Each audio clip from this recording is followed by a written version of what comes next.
Hello, everyone, and welcome back to our English Learning Podcast.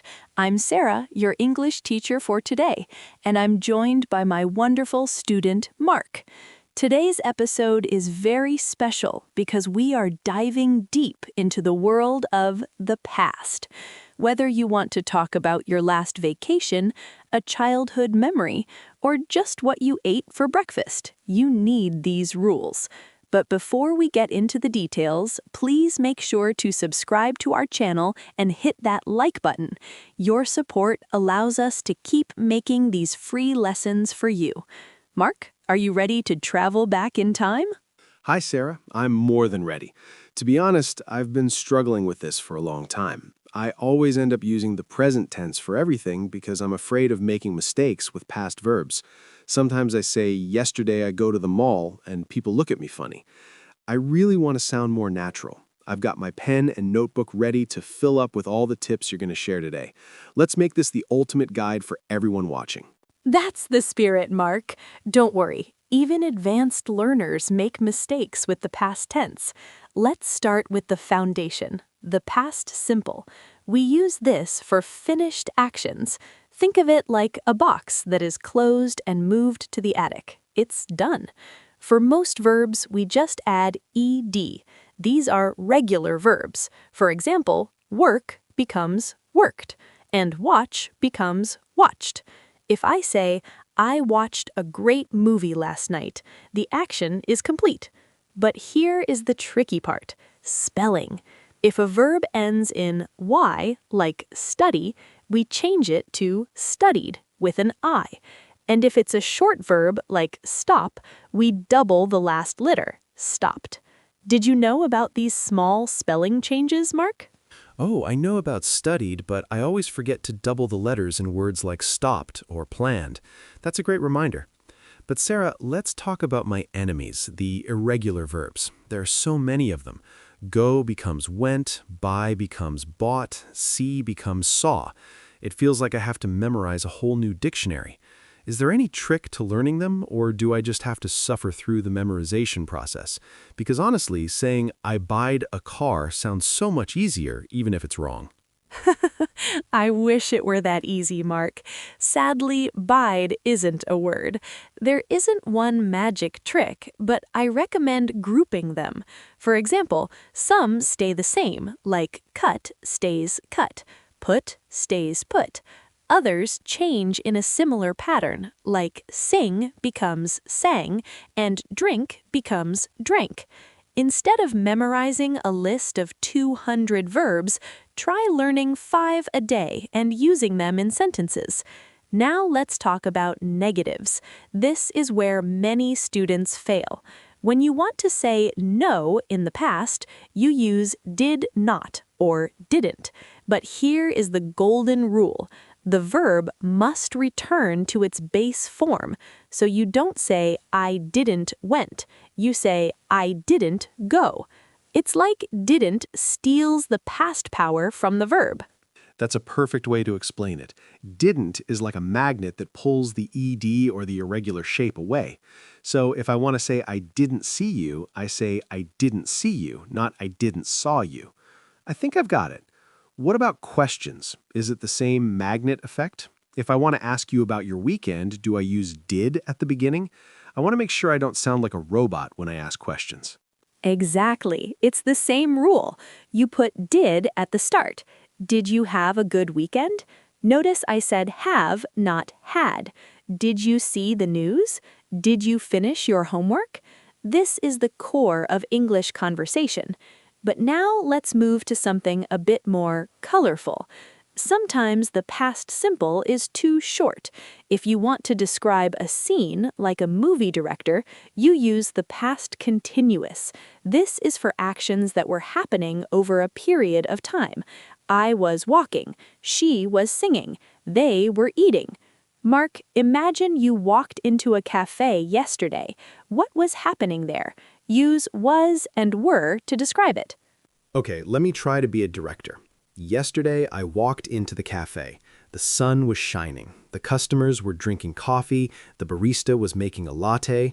It feels much more descriptive than just saying the sun shone or they drank coffee. It creates a picture in my head.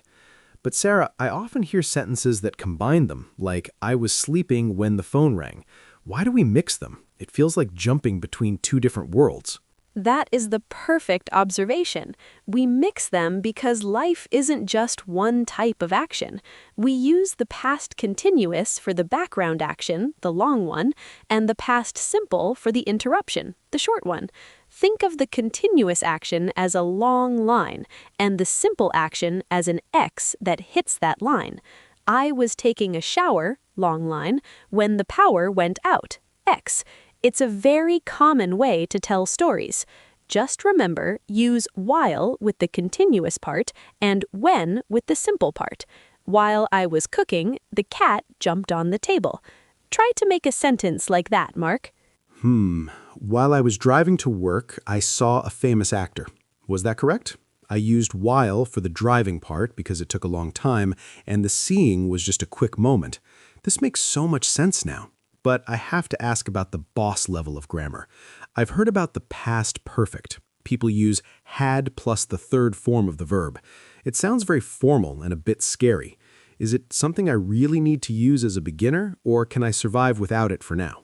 You can survive, but if you want to be clear about what happened first, you need it. Let's call it the first action tense. If you have two actions in the past, the one that happened earlier gets the had plus PP treatment. For example, when I arrived at the cinema, the movie had already started. This tells me the movie started before you got there. If I said, when I arrived, the movie started, it means it started exactly when you sat down. See the difference? It changes the whole story. Oh, so it's like a timestamp. It tells the listener the order of events without me having to say, first this happened and then that happened. So if I forgot my keys at home and realized it at the office, I should say, when I got to the office, I realized I had forgotten my keys because I forgot them before I got to the office. Wow, I actually used it. I feel like my English level just jumped up. But wait, is there an even longer version? Like, what is had been doing? You're talking about the past perfect continuous. This is for an action that was happening for a duration of time until another point in the past. It's like combining everything we learned. I had been waiting for 2 hours when the bus finally arrived. It emphasizes how long the first action lasted. As a beginner, you won't use this every day, but it's good to recognize it. For now, Mark, focus on the first three. They are the big three of the past. This has been such an incredible lesson, Sarah. I feel like the fog in my brain is clearing. I used to think the past was just a mess of ED words, but now I see the structure. I see the simple for facts, the continuous for descriptions, and the perfect for the order of events. I have one last question. What about the word used to? I hear people say, I used to live in London. Is that a past tense too? Great catch. Used to is a special structure for past habits that are not true anymore. If you say, I used to smoke, it means you don't smoke now. It's perfect for talking about your childhood or how your life has changed. It follows the same rule for negatives. I didn't used to like broccoli. Notice the D disappears because of our friend didn't. Mark, we've covered so much ground today, from the simple ED to the complex had been doing. I'm so proud of how much you've absorbed. Thank you, Sarah. I really appreciate your patience. To everyone watching, I hope my questions were the same ones you had in your head. I'm going to go home and write a short story using all these tenses to make sure they stick. Sarah, any final words for our amazing audience before we sign off? Yes. Practice is the only way to turn this knowledge into a skill. Don't be afraid of making mistakes. Every time you say, I goed, and correct yourself to I went, you're getting closer to fluency. Please leave a comment below and tell us one thing you used to do when you were a child. We love reading your stories. Don't forget to like, share, and subscribe. It helps us more than you know. Until next time, keep practicing. My notebook is almost full, Sarah, but I'm ready for more. The first part was like building the engine of a car, and now I want to learn how to drive it. One thing that still confuses me is the word was versus did. Sometimes I hear people say, I was go, or did you were there. It sounds wrong even to me, but I see beginners doing it all the time. Can we clear that up before we go deeper? It feels like a big wall for many students. I am so glad you brought that up. That is probably the #1 mistake in English. Think of it this way. Was, were are for descriptions, feelings, or locations, be verbs. Did is for actions. You can never use them together in the same simple sentence. You say, I was happy, feeling, or I went to the store, action. You never say, I was went. It's like trying to wear 2 pairs of shoes at the same time. It just doesn't work. If you want to ask a question about an action, use did you go? If you want to ask about a state or feeling, use were you happy? Does that help clear the confusion? That 2 pairs of shoes example is perfect. I'll definitely remember that. So I should say, was it cold yesterday because cold is a description, but did it rain because rain is an action? Okay, I've got it. Now, Sarah, let's talk about storytelling. When I'm watching a movie or reading a book, I notice that the past tense changes very quickly. Can we practice a story chain? I'll start a sentence in the past, and you help me fix the grammar or expand it with a different tense. That's a brilliant idea. Let's do it. This will show the listeners how to flow between tenses. Go ahead, Mark. Start our story. Okay. Last night, I was walking home from the library. It was very dark and quiet. Great start. You used the past continuous to set the scene. Now let me add an interruption using the past simple. Suddenly, I heard a strange noise behind a tree. I stopped and looked around. Here, the long action of walking was interrupted by the short actions of hearing and stopping. Now, Mark, try to use the past perfect to explain why you were scared or what had happened before that moment. Oh, this is a challenge. Let's see. I was terrified because I had forgotten my phone at the library, so I couldn't call anyone for help. Also, I had seen a scary movie earlier that day, so my imagination was running wild. How was that? Did I use had forgotten and had seen correctly? Spot on. You used the past perfect perfectly to give us the background history of the story. Because you forgot the phone before you started walking, had forgotten is the right choice. This is exactly how native speakers build suspense. But wait, there's one more thing we should mention. Stative verbs. These are verbs like know, believe, love, or understand. Even if these things lasted a long time in the past, we never use them with ing. You can't say, I was knowing the answer. You must say, I knew the answer. Wait, really? So even if I knew something for 10 years, I can't use the continuous form? That's a very important tip. I probably would have said, I was liking that book, instead of I liked that book. English has so many secret rules. It's like a game where the rules change depending on which card you play. Is there a similar rule for the word could? I know could is the past of can, but I get confused when talking about specific abilities in the past. You are diving deep now. Yes, could is for general ability. I could swim when I was 5. But if you manage to do something difficult one time, we often use was able to or managed to. For example, the door was locked, but I was able to open it. It's a small detail, but it makes you sound very advanced. Now, Mark, since this is a podcast for YouTube, let's talk about how to practice these tenses using social media. I always tell my students to follow English-speaking creators and read their captions.